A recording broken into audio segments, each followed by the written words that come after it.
কামরূপ নামে একটি গ্রামে ঘটছে কিছু আজব ঘটনা। সেখানকার মেয়েরা 7 মাসের গর্ভবতী অবস্থায় অদৃশ্য হয়ে যাচ্ছে। এই গ্রামের একটি প্রাচীন প্রথা রয়েছে, ভূত পুজো। তাহলে কি নিখোঁজ হয়ে যাওয়া মহিলাদের সাথে এই ভূত পুজোর কোনো যোগসূত্র রয়েছে, নাকি রয়েছে কোনো ভয়ঙ্কর ষড়যন্ত্র? সম্পূর্ণ গল্পটি দুর্দান্ত থ্রিলে ভর্তি। নমস্কার বন্ধুরা, আমি ডলি। ফিল্মসার চ্যানেলে তোমাদের স্বাগত জানাই। দারুণ ইন্টারেস্টিং একটি স্টোরি আজ আমি বলতে চলেছি। স্টোরিটির শেষের পার্টটা সবার মাথা ঘুরিয়ে দেবে, তাই ভিডিওটি স্কিপ না করে সম্পূর্ণ দেখো। আশা করছি ভালো লাগবে। ভালো লাগলে অবশ্যই লাইক, কমেন্ট, সাবস্ক্রাইব করার অনুরোধ রইল। সিনেমার শুরুতেই আমরা দেখি একটি প্রেগনেন্ট মহিলা, যে কিনা জঙ্গলের রাস্তা দিয়ে ফোনে তার স্বামীর সাথে কথা বলতে বলতে যাচ্ছিল। মেয়েটি কথা বলতে বলতে ভুল করে কামরূপের রাস্তার দিকে চলে যায়। কামরূপটা হলো একটা গ্রামের নাম। হঠাৎ সে কিছু একটা দেখে এবং গাড়িটা থামিয়ে দেয়। টর্চ নিয়ে আশপাশে দেখলেও কিচ্ছু দেখতে পেল না মেয়েটি। হঠাৎ গাড়ির ওপর ভয়ানক কিছু একটা লাফ দেয় এবং মেয়েটি চিৎকার করে ওঠে। পরের সিনে আমরা দেখতে পাই একটি ছেলে এবং একটি মেয়েকে। এরা পেশায় জার্নালিস্ট। মেয়েটির নাম সন্ধ্যা এবং ছেলেটির নাম নীলেশ। তারা সুভাষ নামে একটি লোকের কাছে আনুষ্কু নামে একজন লেখকের ব্যাপারে জানতে আসে। সুভাষবাবু আনুষ্কু নামের এই লেখকটির গল্প প্রকাশ করেন। সুভাষবাবু বললেন তিনি আনুষ্কুকে কোনোদিন চোখেই দেখেননি, তার সাথে কথাও হয়নি। আনুষ্কু নাকি পোস্ট বক্সের মাধ্যমে তার গল্প এবং যদি তার কিছু বলার থাকে তাহলে সেটা চিঠির মাধ্যমেই পাঠিয়ে দেয়। সন্ধ্যা সুভাষবাবুর কাছ থেকে কিছুই জানতে না পেরে সেখানে থাকা আনুষ্কুর পোস্ট বক্সের নাম্বারটা নিয়ে নেয়। পরের সিনে আমরা গৌতম এবং ইন্দুকে দেখি। ওরা উটিতে থাকে। ইন্দু গৌতমের স্ত্রী এবং ইন্দু 8 মাসের প্রেগনেন্ট। গৌতম একজন লেখক, আর ইন্দু তার বইগুলির কাভার পেজগুলো তৈরি করে দেয়।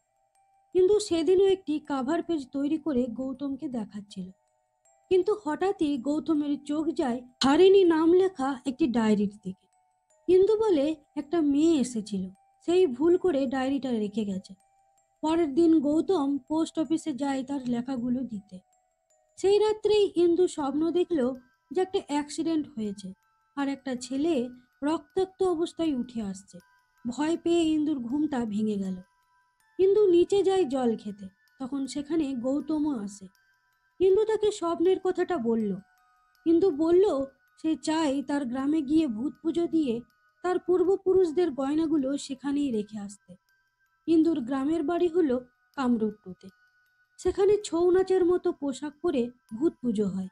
এটা বেঙ্গালুরুর একটি প্রাচীন প্রথা। পরের সিনে ওরা রওনা দেয় কামরূপটুর উদ্দেশ্যে। ওদিকে আমরা দেখি নীলেশ বিয়ে করেছে, ওরা হানিমুনে যাচ্ছে। সন্ধ্যাও ওদের সাথেই যায়, কারণ সন্ধ্যা জানতে পেরেছে নীলেশরা যেখানে হানিমুনে যাচ্ছে তার আশেপাশেই আনুষ্কু থাকে। এবার গৌতম আর ইন্দুদের গাড়ি এসে থামলো একটি নদীর কাছে। নৌকো করে ওপারে যেতে হবে, কিন্তু নৌকোর মাঝিটি ইন্দুকে দেখে প্রচন্ড ভয় পেয়ে যায়। ওই ভয়ে ভয়েই মাঝি ওদের ওপারে নিয়ে যায়। ওপারে একটি গাড়ি ওদের জন্য অপেক্ষা করছিল। ড্রাইভারকে কামরূপ যাবার রাস্তা জিজ্ঞেস করলে সে দুটো রাস্তার কথা বলে। গৌতম নিজেই জিপ চালিয়ে যাবে ঠিক করলো। বেশ অন্ধকার হয়ে এসেছে। হঠাৎ ইন্দু সামনে কিছু ভয়ানক একটা দেখল এবং চিৎকার করে উঠল। আর গৌতম গাড়িটা পাশের একটি জঙ্গলে থামিয়ে ফেলল। গাড়িটির চাকা কাদায় বসে যাওয়ায় গাড়িটি আর চলছিল না। গৌতম একটা রাস্তা দেখিয়ে বলল এই রাস্তা দিয়ে হেঁটে গেলেই আমরা তাড়াতাড়ি পৌঁছে যাব। তারা হাঁটতে শুরু করলো। তারা যখন একটা ব্রিজের উপর দিয়ে যাচ্ছিল তখন একটা ভয়ানক শব্দ শুনতে পেল ইন্দু। ইন্দু ভয় পেয়ে গেলেও গৌতম তাকে সাহস দিয়ে কামরূপ গেস্ট হাউসের সামনে নিয়ে এলো। সেখানে ইন্দু এবং গৌতম একটি অদ্ভুত দর্শন মহিলাকে দেখতে পেল, যার কাছে এই বাড়ির চাবি ছিল।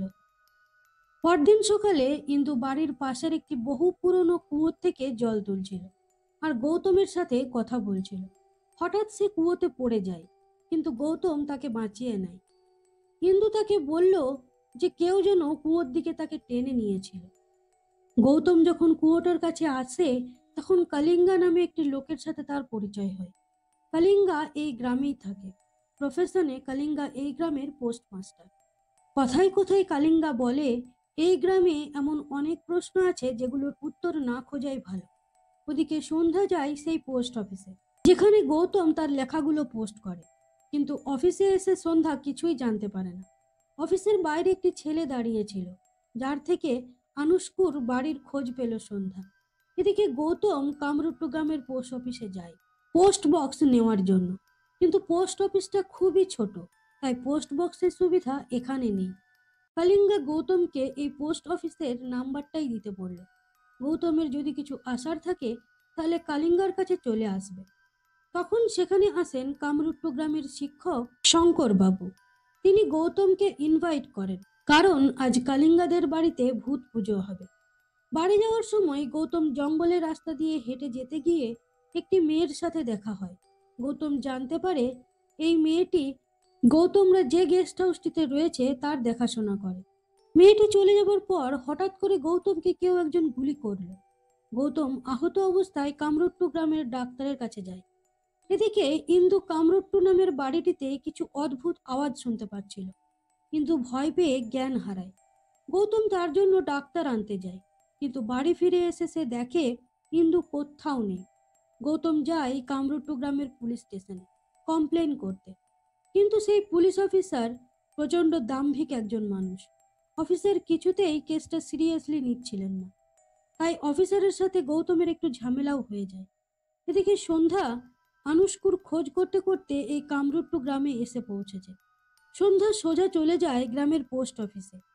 ওদিকে অফিসার গৌতমকে কিছু প্রশ্ন করছিল, যেমন ইন্দুর কোনো ছবি আছে কিনা, লাস্টের দিন ইন্দু কি রঙের জামা পরেছিল, ইন্দুর বাড়িতে কে কে যাতায়াত করে। গৌতম জানায় একটা কাজের মেয়ে ওদের বাড়িতে ঘর পরিষ্কার করতে আসতো, আর সেদিন ওই ড্রাইভারও ইন্দুকে দেখেছিল। কিন্তু অবাক বিষয় হলো সেই কাজের মেয়েটা এবং সেই ড্রাইভারটার সঙ্গে কথা বলে অফিসার জানতে পারল যে ওরা দুজনেই ইন্দুকে কোনোদিনও চোখেই দেখেনি। অফিসার অনেক খোঁজ নিয়ে যেটা জানতে পারল, তাতে অফিসারের মাথা ঘুরে যাওয়ার জোগাড়। কারণ সে জানতে পারে যে ইন্দু সুবর্ণা নাকি 6 বছর আগেই একটা গাড়ি অ্যাক্সিডেন্টে মারা গেছে। এখন প্রশ্ন হলো, এতদিন গৌতমের সঙ্গে যে ছিল তাহলে সে কে? পরের সিনে আমরা দেখি পুলিশ অফিসার সেই লোকগুলোর সাথে যুক্ত যে কিনা গৌতমকে গুলি করেছিল। যে গুলি করেছিল তাকে অফিসের কয়েকদিনের জন্য লুকিয়ে থাকতে বলল। ওদিকে কালিঙ্গা, শঙ্কর এবং গৌতম একটি দোকানে বসে গল্প করছিল। গৌতমের খুবই মন খারাপ। একে তার স্ত্রী ইন্দুকে খুঁজে পাওয়া যাচ্ছে না, তার উপর অফিসার বলছে যে ইন্দু মারা গেছে। তার মাথায় কিছুই ঢুকছিল না। শঙ্কর আর কালিঙ্গা ওকে অনেক সান্ত্বনা দেয়। হঠাৎ গৌতমের সেই মাঝিটার কথা মনে পড়ে যায়, যে ওদের নদী পার করেছিল এবং সে ইন্দুকে দেখে ভয়ও পেয়ে গিয়েছিল। কিন্তু তার বাড়িতেই যেতে গিয়ে গৌতম জানতে পারল যে সেই লোকটি 1 ঘন্টা আগেই সাপের কামড়ে মারা গেছে। গৌতমের মাথায় বাজ ভেঙে পড়ে, কারণ ওই একটাই তো সাক্ষী ছিল যে কিনা ইন্দুকে দেখেছিল। হঠাৎ গৌতম সেই ছেলেটাকে দেখতে পেল যে তাকে গুলি চালিয়েছিল। গৌতম লোকটার পিছু নিল, কিন্তু তাকে ধরতে পারল না।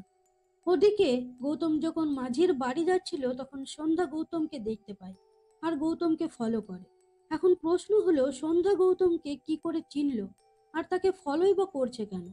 সন্ধ্যা গৌতমের পিছনে এসে দাঁড়ালে গৌতম ভাবে বুঝি সেই লোকটি, তাই সে সন্ধ্যাকে একটি ঘুষি মারে। পরের সিনে সন্ধ্যার জ্ঞান ফিরে আসে আর ও দেখে যে ও গৌতমের বাড়িতেই রয়েছে। গৌতমের কাছ থেকে তার সমস্ত সমস্যাগুলো জানতে পারে। গৌতম দুঃখী হয়ে বলে, আমার অতীত আমার কিছুই মনে নেই। একটা কার অ্যাক্সিডেন্ট হয়েছিল আর তারপর থেকে আমি সব অতীত ভুলে গেছি। কোনটা সত্যি কোনটা মিথ্যে কিছুই জানি না। এরপর সন্ধ্যা নীলেশকে ফোন করে আর ইন্দু সুবর্ণা নিয়ে সব ইনফরমেশন জোগাড় করতে বলে। এরপর সন্ধ্যা আর গৌতম জঙ্গলে যায় তাদের সাথে আসলে কি ঘটছে সেটা জানার জন্য। সেখানে তারা দেখে ইল্লিগ্যাল ভাবে বালি সাপ্লাই করা হচ্ছে।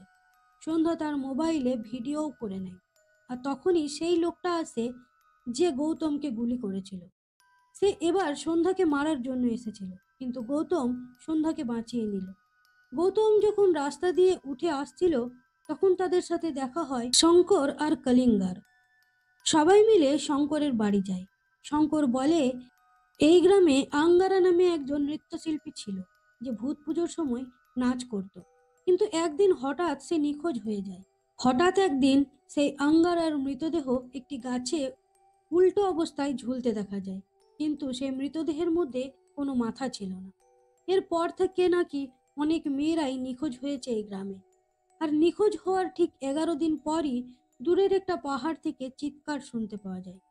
সন্ধ্যা আর গৌতমের বাড়ি ফিরতে ফিরতে রাত হয়ে যায়। রাস্তায় তাদের সাথে দেখা হয় সেই পুলিশ অফিসারের।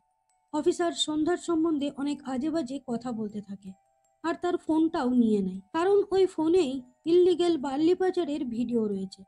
কিন্তু বুদ্ধি করে ফোনের মেমোরি কার্ডটা সন্ধ্যা নিজের কাছেই রেখে দিয়েছিল। পুলিশ অফিসার যেহেতু থানার উল্টো দিকে যাচ্ছিল, তাই থানা নিশ্চয়ই ফাঁকা ছিল। তাই সন্ধ্যা আর গৌতম সেই পুলিশ স্টেশনে গিয়ে নিখোঁজ হয়ে যাওয়া ফাইলগুলো খুঁজতে থাকলো। তারা ফাইলগুলো খুঁজেও পেল, কিন্তু ঠিক সেই সময় অফিসার সেখানে চলে এলো। গৌতম আর সন্ধ্যা লুকিয়ে পড়ল। সন্ধ্যা গৌতমের জিপে না গিয়ে তার নিজের গাড়িতে রাতটা কাটিয়ে দিতে বলল। পরদিন সকালে গৌতম আর সন্ধ্যা একটা দোকানে বসে ফাইলগুলো দেখছিল। কিছুক্ষণ পর সন্ধ্যা নীলেশকে ফোন করলো। নীলেশ যা বলল তাতে সন্ধ্যা অবাক হয়ে যায়। নীলেশ বলল যে ওই অ্যাক্সিডেন্টে ইন্দুর সাথে তার হাজবেন্ড গৌতমও মারা গিয়েছিল। সন্ধ্যা প্রচণ্ড অবাক হয়ে যায়। তাহলে সন্ধ্যার সাথে যে বসে রয়েছে সে কে?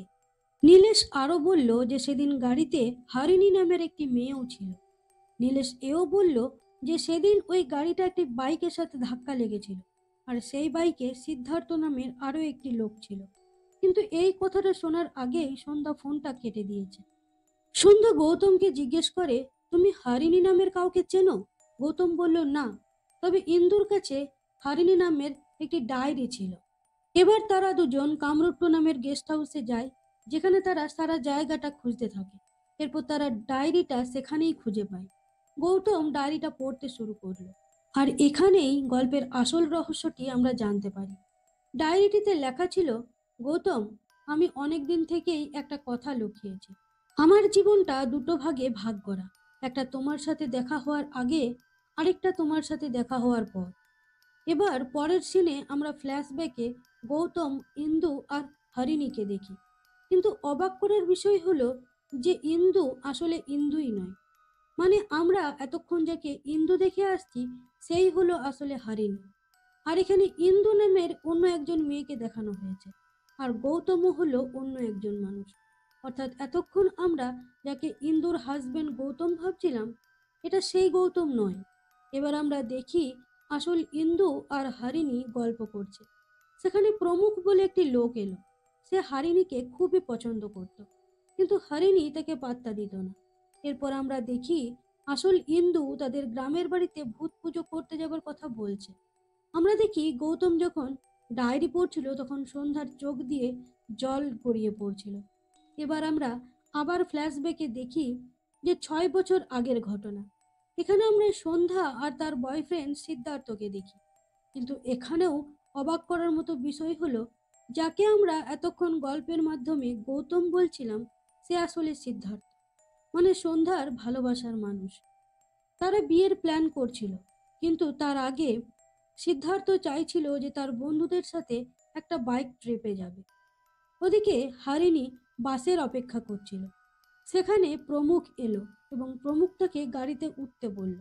হারিণী তার গাড়িতে উঠে বসলে একটা ফাঁকা রোডে গাড়ি নিয়ে গিয়ে প্রমুখ হারিণীর সাথে অশ্লীলতা শুরু করলো। তখন রাগে হারিণী প্রমুখকে গাড়ি চাপা দিয়ে মেরে ফেলল। এবার হরিণী ভয় পেয়ে ইন্দু আর গৌতমের কাছে যায়। তারা হরিণীকে তাদের সাথে কামরুট্টু গ্রামে যেতে বলছিল। আর ওদিকে সিদ্ধার্থও গাড়ি নিয়ে বেরিয়ে পড়েছিল। গৌতম আর ইন্দু হরিণীকে নিয়ে বেরিয়ে পড়েছে, কিন্তু রাস্তা বুঝে উঠতে না পারায় হরিণী গাড়ি থেকে নেমে একটা লোককে কামরুট্টু যাবার রাস্তা জিজ্ঞেস করে। আর এই লোকটা হলো সেই নৌকো চালক। কামরুট্টু নাম শুনে লোকটা ভয় পেয়ে যায়। এবার হরিণী আরবার গাড়ি চালিয়ে যাবার সময় গাড়ির সামনে হঠাৎ করে একটা বাইক চলে আসে। গাড়িটার সাথে ধাক্কা খায়, আর গাড়িটা পড়ে যায় খাদে। খাদে পড়ে গিয়েই গাড়িটাতে আগুন ধরে যায়। ইন্দু আর গৌতম তৎক্ষণাৎ মারা যায়। হারিণী ভাগ্যবশত বেঁচে যায়। সে রাস্তায় বসে বসে কাঁদতে থাকে। তখন সে সেই বাইক আরোহীকে রক্তাক্ত অবস্থায় উপরে উঠে আসতে দেখে। আর এটাই সে স্বপ্নে দেখতো বারবার। আর এই বাইক আরোহী আর কেউ নয়, সে সিদ্ধার্থ।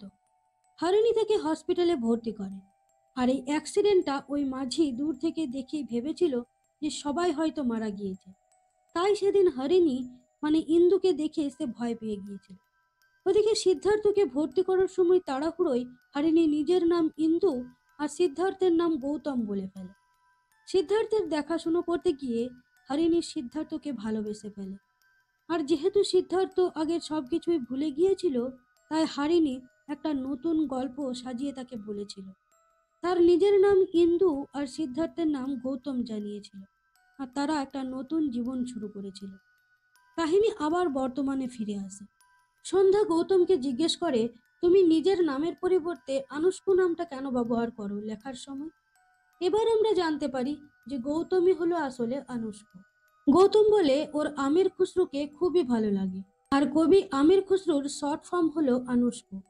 পরের সিনে আমরা দেখি গৌতম আর সন্ধ্যা সেই মনুর খবর পায়, যার স্ত্রীর অ্যাক্সিডেন্টটা আমরা সিনেমার প্রথম সিনেই দেখেছিলাম। মনুর কাছে গিয়ে ওরা জানতে পারলো যে সেই ঘটনার পর থেকেই ওর স্ত্রীকেও আর খুঁজে পাওয়া যায়নি, এবং তখন সেও প্রেগনেন্ট ছিল। তার 11 দিন পরই পাহাড়ের পিছন দিক থেকে একটা চিৎকার শোনা গিয়েছিল। পরদিন সকালে সন্ধ্যা গৌতমকে বলল, আমি খোঁজ নিয়ে দেখেছি, যারা নিখোঁজ হয়েছে তাদের মধ্যে বেশিরভাগই প্রেগনেন্ট ছিল। গৌতম এবার ডাক্তারকে সন্দেহ করল। তাই সন্ধ্যা প্রেগনেন্টের অভিনয় করে ডাক্তারের কাছে যায়। গৌতম বাইরেই গাড়িতে বসেছিল। সে দেখলো পুলিশ অফিসার ডাক্তারের কাছে যাচ্ছে। সন্ধ্যা অফিসারকে দেখে বাথরুমে ঢুকে যায়, কিন্তু তাও অফিসার বুঝে ফেলে। সে বাথরুমের দরজা ধাক্কা দিচ্ছিল। ঠিক তখনই গৌতম আসে আর অফিসারকে মেরে অজ্ঞান করে দেয়। তারপর ডাক্তারকে জিজ্ঞেস করে, ইন্দু কোথায়? এখানে যে প্রেগনেন্ট মহিলারা নিখোঁজ হয়ে যাচ্ছে সেটা আমরা জেনে গেছি। ডাক্তার ভয়ে ভয়ে বলে, আমি এইসব ব্যাপারে কিচ্ছু জানি না, তবে আমি অনুসুয়ার কিচ্ছু করিনি। এই অনুসুয়া হলো সেই প্রথম নিখোঁজ হয়ে যাওয়া মহিলা, এবং যার পরই আঙ্গারাও মারা গিয়েছিল। ডাক্তার বলে, ওর আর অনুসুয়ার মধ্যে একটা অ্যাফেয়ার ছিল। তারপর এই গ্রামেই অনুসুয়ার বিয়ে হয়ে যায়। আর ভাগ্যক্রমেই এই গ্রামেই ডাক্তারি করতে আসে এই ডাক্তার। তারপর থেকে ওদের মধ্যে আবার একটা অবৈধ সম্পর্ক তৈরি হয়। আর এরই মধ্যে অনুসুইয়া প্রেগনেন্ট হয়ে যায়। একদিন অনুসুইয়ার স্বামী ওদেরকে একই বিছানায় দেখে ফেলে। ভয় পেয়ে গিয়ে ডাক্তার পালিয়ে যায়, এবং ওই ঘটনার পর থেকেই অনুসুইয়া নিখোঁজ। সন্ধ্যা আর গৌতম এবার কালিঙ্গার বাড়ি যায়। সেখানে শঙ্কর মাস্টার মশাইও ছিল। শঙ্করকে গৌতম সবই বলল। শঙ্কর সেই ফাইলগুলো নিয়ে বাড়ি চলে গেল। বলল এখানে রাখাটা ঠিক হবে না। কিন্তু শঙ্করের মুখটা কেমন যেন ভয়ের ছাপ রয়েছে। সন্ধ্যা দেওয়ালে টাঙানো একটি ছবি দেখে কলিঙ্গাকে জিজ্ঞেস করলো, এটা কে? কলিঙ্গা বলল, এটা আমার স্ত্রী, অনেক বছর আগেই মারা গেছে।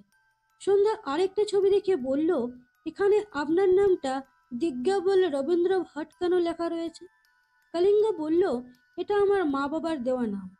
গৌতম আর সন্ধ্যার মনে পড়ল যে কলিঙ্গার সঙ্গে যখন তার প্রথম দেখা হয়েছিল তখন সে এই নামটাই বলেছিল।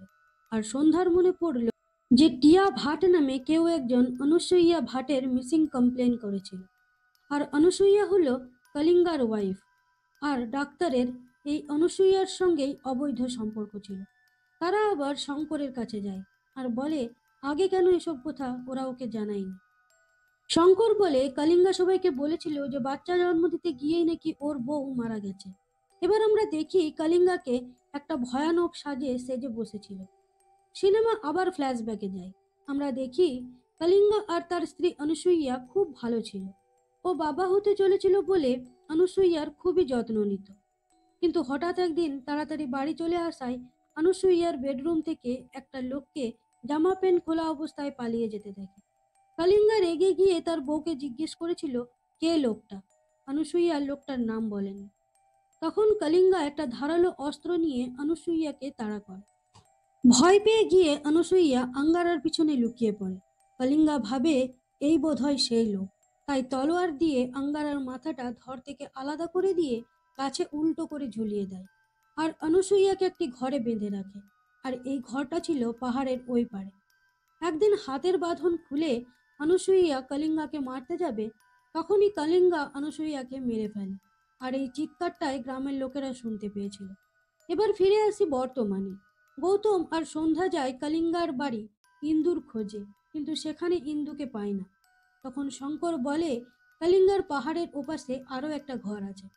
গৌতম আর সন্ধ্যা সেখানে যায়, দেখে ইন্দু সেম ভাবেই বাঁধা রয়েছে।